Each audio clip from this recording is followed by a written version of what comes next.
दोस्तों, बहुत बड़ी खबर निकल करके सामने आई है और वो खबर निकल करके सामने आई है जिस खबर का हम सबको बेसब्री से इंतजार था। संभल, जामा मस्जिद, कुतुब मीनार, अजमेर शरीफ, देश भर में जो अभियान छेड़ दिया गया था कि मस्जिदों के नीचे मंदिर है, ये खोजेंगे हम, खोदेंगे हम। और उसके साथ में ये कहा गया कि फला मस्जिद के नीचे, फला दरगाह के नीचे शिवलिंग छिपा हुआ है। ये पूरा अभियान जो देश भर में छेड़ा गया था उस पर रोक लगा दी है आज सुप्रीम कोर्ट ने। याद करिए, चंद्रचूड़ जो एक खिड़की खोल करके चले गए थे कि इस खिड़की से आप अंदर आ जाइए और हंगामा काटते रहिए। चंद्रचूड़ के उस फैसले पर जिस तरीके से हमने देखा, प्रतिक्रियाएं निकल करके सामने आई संभल से, अजमेर से। अब इस पर देश में मौजूदा सुप्रीम कोर्ट के चीफ जस्टिस संजीव खन्ना ने रोक लगा दी है।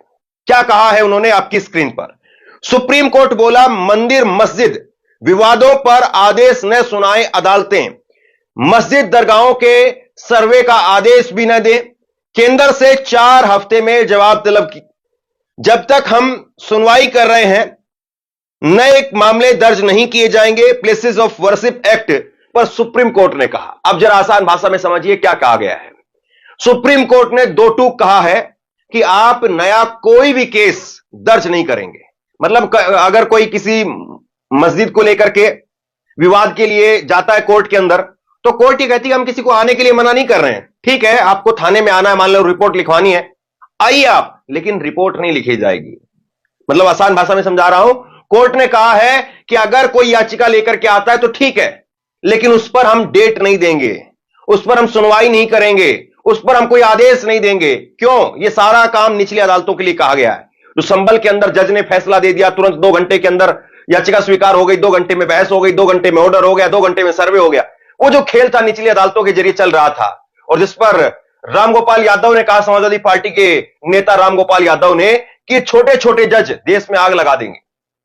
अब ये जो निचली अदालतें हैं उन पर रोक लग गई है। चूंकि मामला सुप्रीम कोर्ट के अंदर विचाराधीन है, इसलिए अब ऐसे किसी भी केस में निचली अदालतें कोई भी फैसला नहीं दे पाएंगी। चाहे वो अजमेर शरीफ का मामला हो, चाहे वो अब संभल का मामला हो। अब आपके जहन में यह सवाल उठ रहा होगा कि अजमेर शरीफ को लेकर के या फिर संभल को लेकर के आगे की तारीख दी हुई है, तो ये केस, मान लीजिए कि नए केस रजिस्टर नहीं किए जाएंगे, नई याचिकाएं स्वीकार नहीं की जाएंगी, लेकिन जो याचिकाएं चल रही हैं उनका क्या होगा, आगे आपको बताता हूं।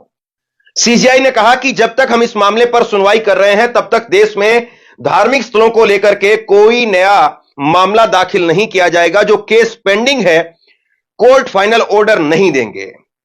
भारत में अलग अलग धर्मों के पूजा स्थलों की मौजूदा स्थिति को जस का तस रखने के लिए 15 अगस्त 1991 को प्लेसेस ऑफ वर्शिप एक्ट लागू किया गया था। कानून में कहा गया था कि देश में आजादी के समय यानी 15 अगस्त 1947 को जो पूजा स्थल जिस स्थिति में है उसे वैसा ही रखा जाएगा। संविधान के अनुच्छेद 25 और 26 के तहत धार्मिक स्वतंत्रता के अधिकार के तहत नागरिकों को अपना धर्म मानने और उनको पालन करने की आजादी है। तो ये जो पहले 1991 के एक्ट के अनुसार जो बातें कही गई थी, अब वो बातें जस की तस रहेंगी जब तक नया कोई वर्डिक्ट नहीं आ जाता है।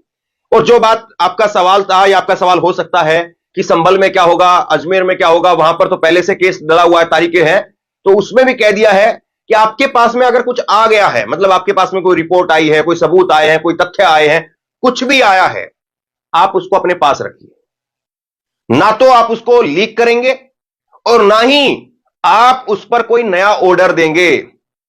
जिस मर्जी शख्स ने जो मर्जी कहा हो, आप ठीक है उसको सुन लीजिए, लेकिन उस पर कोई रिएक्ट नहीं करेंगे।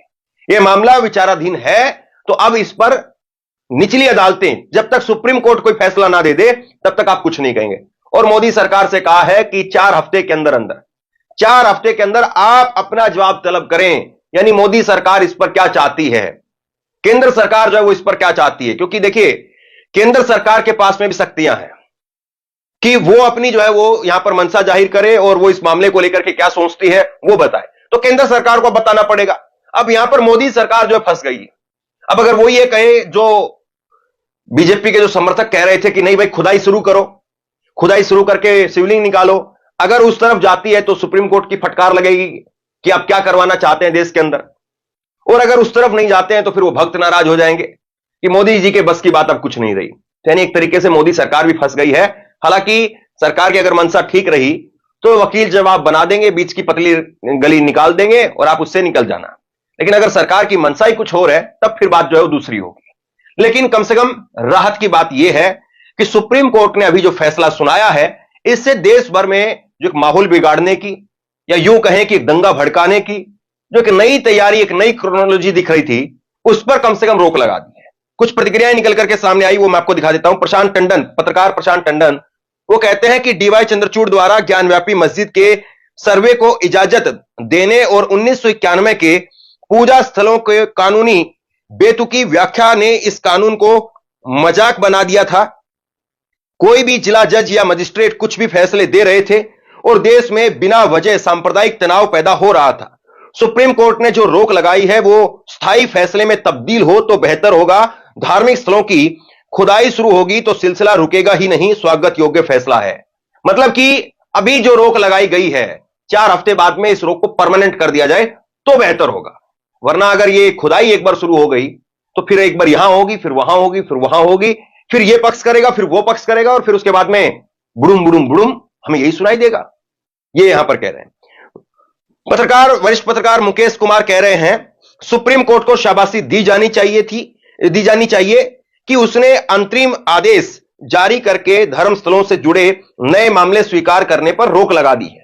उसने किसी भी तरह के सर्वे, अंतरिम आदेश वगैरह देने पर भी रोक लगा दी है। यह खुशी की बात है, मगर हमें अदालतों के अंतिम फैसले का इंतजार करना चाहिए। कहीं ऐसा ना हो कि चंद्रचूड़ की तरह यहां भी वही बेवफा सनम निकले। तो देखिए, ये अपने आप में बहुत महत्वपूर्ण बात हो जाती है, क्योंकि हमने देखा है कि चाहे इलेक्टोरल बॉन्ड का मामला हो, चाहे ईवीएम का मामला हो, चाहे महाराष्ट्र का मामला हो, डीवाई चंद्रचूड़ जो है वो सुनवाई के दौरान खूब ढोल बजवाते थे और हम लोग भी आपसे खूब कहते थे कि नहीं भाई मजा आ गया, सरकार ने ये कहा, सरकार को वो फटकार लगी, ऐसा हुआ वैसा हुआ। और आप लोग भी, क्योंकि हमारे पास तो वही चीज आती थी जो सुप्रीम कोर्ट के जो है फैसले आते हैं, तो सुप्रीम कोर्ट की टिप्पणी में जो बात आती थी वो हम आपके सामने रखते थे। लेकिन अंततोगत्वा ईवीएम के मामले में डीवाई चंद्रचूड़ ने क्या किया, जस का तस, मतलब जो चाहे चीज की जरूरत थी, दरकार थी और जो उनकी पूरी सुनवाई थी, उसके एकदम उलट चला गया मामला। फिर उसी तरह से इलेक्टोरल बॉन्ड का मामला, खुद ही जो है उन्होंने कहा कि फेयर एंड लवली स्कीम एक तरीके से, कि यहां से सरकार जो है वो चंदा ले रही है, उधर से धंधा दे रही है। और उसके बाद में महाराष्ट्र की सरकार को अवैध बताया चंद्रचूड़ ने कि वो सरकार जो है अवैध चल रही है। उसके बावजूद सरकार चलती रही, इलेक्शन हो गए, दोबारा से वो जीत गए। तो ये अपने आप में देखने वाली बात होगी कि सुप्रीम कोर्ट ने आज यहां पर जो कुछ कहा है वो फैसले में, अंतिम फैसले में तब्दील हो पाता है या नहीं। इसके बाद में डॉक्टर राकेश पाठक, पत्रकार, वो लिखते हैं, हद यह है कि चंद्रचूड़ ने सर्वे की इजाजत के बारे में कोई लिखित आदेश नहीं दिया था। ज्ञानव्यापी के मामले में आसंदी पर बैठ करके सिर्फ जुबानी जमा खर्च किया था। पूजा स्थल का स्वरूप नहीं बदला जा सकता, लेकिन सर्वे में क्या दिक्कत है। इतने मात्र पर ही ज्ञानव्यापी का सर्वे करा दिया और कथित फवारा शिवलिंग मान लिया गया। ज्ञानव्यापी का वो फवारा और शिवलिंग का विषय आपको पता होगा। आज देश में चंद्रचूड़ उसी जुबानी जमा खर्च का खामियाजा, आज देश चंद्रचूड़ की उसी जुबानी जमा खर्च का खामियाजा भुगत रहा है। इसी की आड़ में निचली अदालतें सर्वे का आदेश देने लगी। तो देखिए, जिस तरीके से चंद्रचूड़ साहब ने जो कुछ किया, उसकी वजह से क्या क्या जो है वो देश में नुकसान हुआ। ज्ञानव्यापी का जो शिवलिंग और फवारा वाला मामला था, और उसके बाद में देखिए वो शिवलिंग और फवारे वाले मामले में किस तरीके से बात कहां से कहां चली गई, आपको याद होगा। और फिर उसके बाद में कन्हैया लाल का और ये तमाम जो है वो मर्डर केस और ये सब भी सामने आने लगे। तो बहुत कुछ जो है वो कोर्ट के एक फैसले से बदल सकता है। शांति अशांति में बदल सकती है और अशांति शांति में बदल सकती है। अब ये कोर्ट का फैसला जो है वो निर्भर करता है वो किस तरह का आता है और उसको इंप्लीमेंट किस तरीके से किया जाता है। क्योंकि हमें यह भी याद है कि जब सबरीमाला का फैसला आया तब अमित शाह ने यह कह दिया था कि सुप्रीम कोर्ट हो या अदालतें हो, वो ऐसा फैसला ना दे जो इंप्लीमेंट ना करवाया जा सके। और सबरीमाला का फैसला क्या था? सबरीमाला का फैसला यह था कि वहां पर मंदिर के अंदर महिलाओं को प्रवेश की इजाजत दी गई थी और इस पर अमित शाह ने हाथ खड़े कर दिए थे।